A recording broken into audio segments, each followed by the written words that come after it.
Today I'm going to show you how we make our havreflarn cookies, and this is by far my most favorite cookie on the entire planet. Hey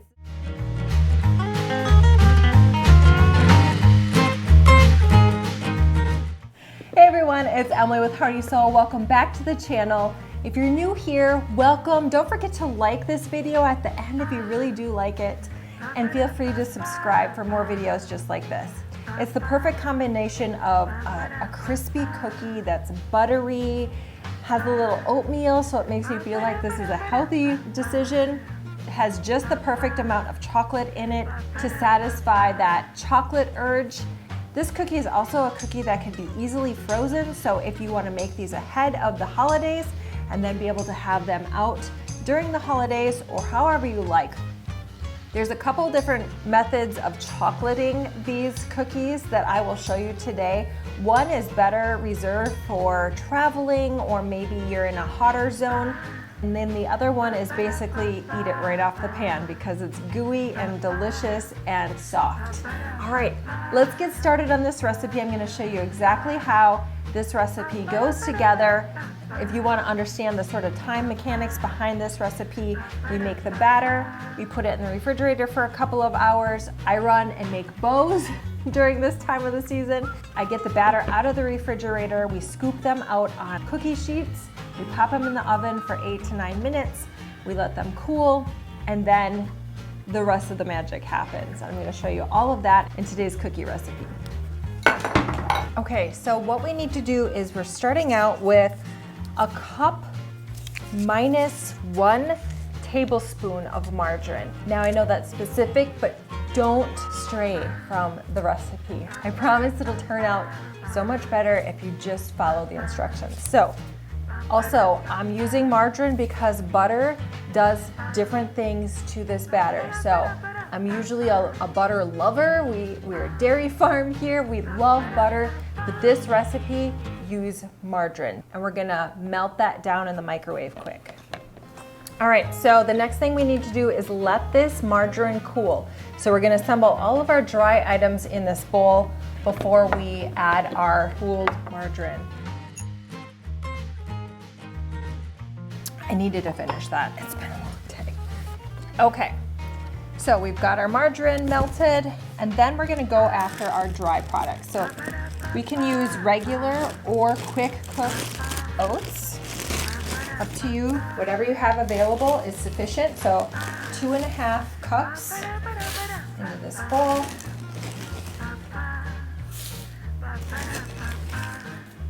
And we're gonna do 1.5 cups of sugar.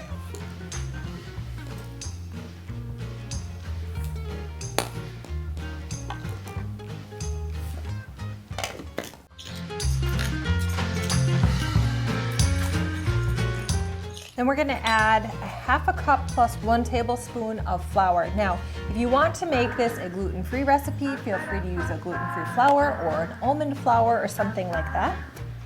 I'm just using, we actually have spelt flour in our canister right now. So we're using 1/2 cup plus 1 tablespoon of flour. Mix those together. A generous pinch of salt.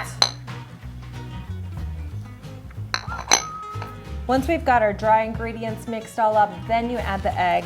1 extra large egg.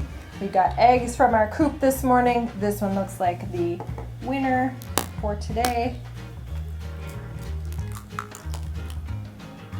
Mix that in. A few drops of vanilla. I'm pretty generous with vanilla. I love vanilla. Mix that in. Now, if you would prefer to have your oats a little bit ground up, which sometimes I will take the 2.5 cups of oats and I will just slightly pulse them to kind of break them down a little bit in my little coffee grinder, or you could use a food processor to kind of break the oats down a little bit. You'd have smaller pieces of oats in your cookies. We're gonna just pour in our margarine here. Now when I make this recipe, I usually double it because I love being able to have some of these cookies to eat now, and then I like to be able to have some in the freezer just so that we can have some moderation and we don't eat them all at once, because they are so darn delectable that it would be very easy to want to consume them all at once. But we believe in moderation around here, so we put a few away for later. Okay, so once we get these combined, we're gonna add 1/4 cup of baking soda and 1/4 cup of baking powder.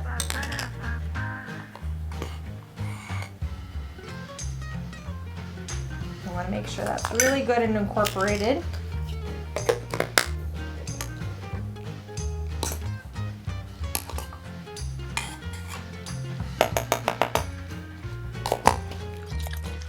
Now you'll notice that this is not very firm. There's not a ton of flour in here, so it's not gonna form up like your general cookie batter. It's almost more like the consistency of a cake batter. The next thing we're gonna do now is put this batter into the refrigerator for 2 hours.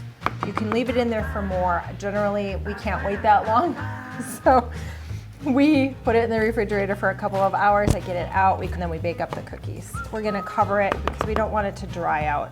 We're just gonna pop it in the refrigerator for a couple hours, and then we'll come back to it. All right, now I get to do dishes and clean up. And the next thing I'm gonna do is sit down and make a ton of bows, because we've got wreath season coming up and I need to get ahead of the game for sure.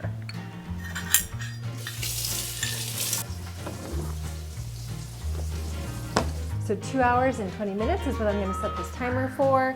After that, we'll get the cookies out. I'm gonna prep all of my baking pans with a piece of parchment on them, and then we'll get them baked up. You know what these little pieces of leftover parchment paper are perfect for? Making parchment paper stars. If you haven't caught that video, it's a perfect video for this time of year, and it's the best little activity for winter.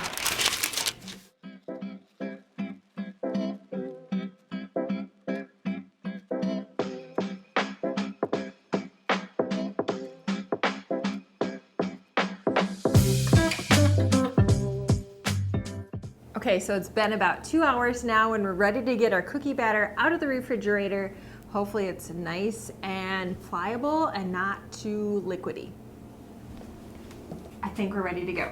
Point 3. So this is how much you should put on your spoon and then drop those onto your baking pan. It's so easy to replicate what you usually do for cookies, but for this one, these cookies spread out so fast and so wide. So then I'm just gonna take these and drop them on my cookie sheet.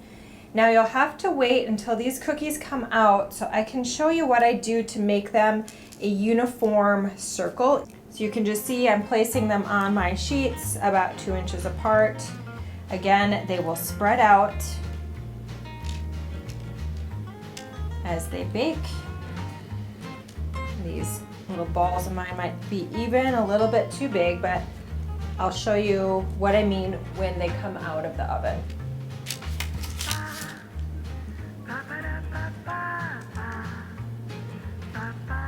All right, so once our oven is heated up, we'll pop these in for about 8 or 9 minutes.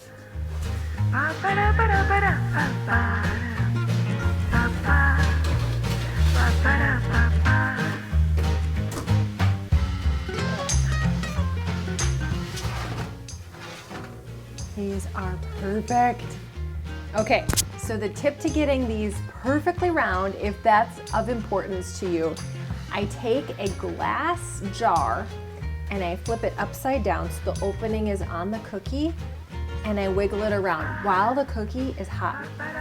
Okay, when they're this warm, you gotta move quick. I'll show you what I mean. Okay, so I just grab a little jar like this. Remember, these cookies are hot. You can just hang onto the pan like this, and I just go like this, and then they become perfectly round.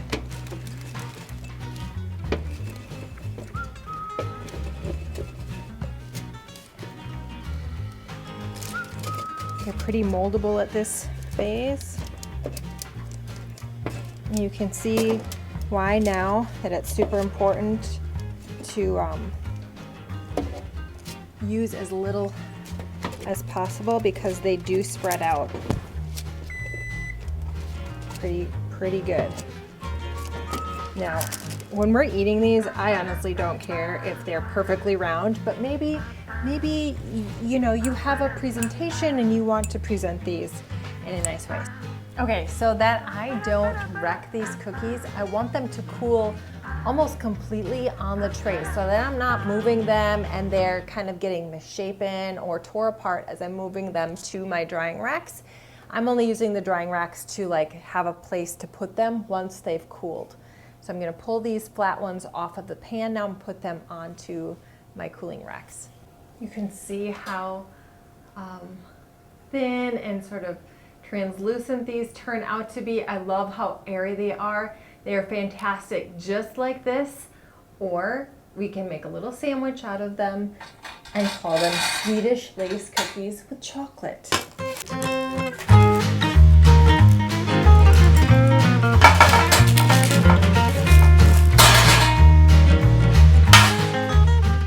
Oh, this one got kind of messed up, so apparently I'm gonna have to eat it. So this cookie got kind of messed up. I didn't let it cool all the way. It's falling apart. But let me try to explain it. There's no almond in it, but it's almost got this almondy taste. It's not even almond flour. Almond flour doesn't taste anyway. It's buttery, it's light. In a few minutes it'll be crispy, but it's kind of falling apart now. It's kind of got some nutty texture from the oatmeal. Oh, it's just so good. I would even see taking these cookies and crumbling them up and making granola out of them because the taste and the texture is just so good. Sorry, I won't wreck you, buddy. So I will have one last sandwich out of this batch of cookies. This one's kind of messed up too, so I better eat it. It doesn't even need chocolate, but chocolate just puts the topping on all of it and just makes you want more. All summer long. All right. I won't be rude. I made a triple batch of this cookie recipe. And I kept it in the refrigerator for like, probably for like 3 or 4 weeks. And every time I had a craving for these cookies, I just got out from the refrigerator, it was covered. I would just take the bowl out of the refrigerator, plop 12 on a cookie sheet, bake them up, and then we'd have 6 little Swedish oatmeal lace chocolate cookies to nibble on. And it was just like the perfect little thing all summer long. And it was so nice just to keep the batter right in the refrigerator. I'm sure you could freeze it. It does have egg in it. Don't leave it out, however. All right, I'm gonna make the rest of these. I'm gonna show you 2 different ways to add chocolate to this cookie. All right, here we go. Okay, so on my stove, I have a pot of hot water. It's just water. I've got it on high, and then I've got a heat-safe bowl on top, usually glass or something like that. Not plastic. Okay, please make this plastic. So I'm using my favorite Delectable semi-sweet chips in here. I just happen to have some chunks, and I'm gonna let that melt down. Goes over, and we'll dip them in. And you can leave them like that, or you could put some holiday sprinkles or whatever season you're celebrating, and you can just let them cool and dry. Keep them in an airtight container, and be careful because they will disappear out of your household faster than you think. And it might be you that's eating them, which is just fine too. Enjoy the holidays. Now, using a chocolate like this, like Hearty or any kind of semi-sweet chocolate that you're melting down, will eventually harden, making it a lot easier to use and take to places if you're living in a warmer climate, or if you're making these cookies in the summer and you want to take them somewhere. It will harden, the chocolate will harden, and they're easier to store and move about. Another way that I found making this a lot faster and easier than having to do this double boiler system with chocolate is just using a little jar of Nutella. So Nutella will not harden, it doesn't set up, it's just a peanut buttery consistent chocolate that's amazing also, but it doesn't freeze well. It's more designed to just eat right away.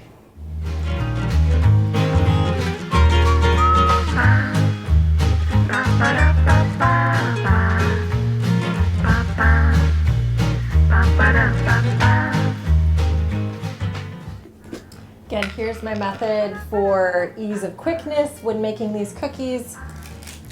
I've got these that have dried over on this cookie sheet. I'm just gonna take them off. And if you're interested in getting these cookies done quicker, I just use a little bit of Nutella. You see? I just grab a butter knife and some Nutella. I literally just, I don't even usually take time to spread it out. I just plop it on and squish it together and squish it together. And that's your Swedish lace cookie with chocolate. Isn't that pretty?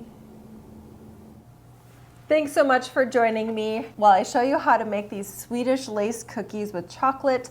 I really hope you enjoyed this video. If you did, don't forget to give it a thumbs up and subscribe for more videos just like this. Thanks so much for joining me. Have a great week. We make our havreflarn, havreflarn.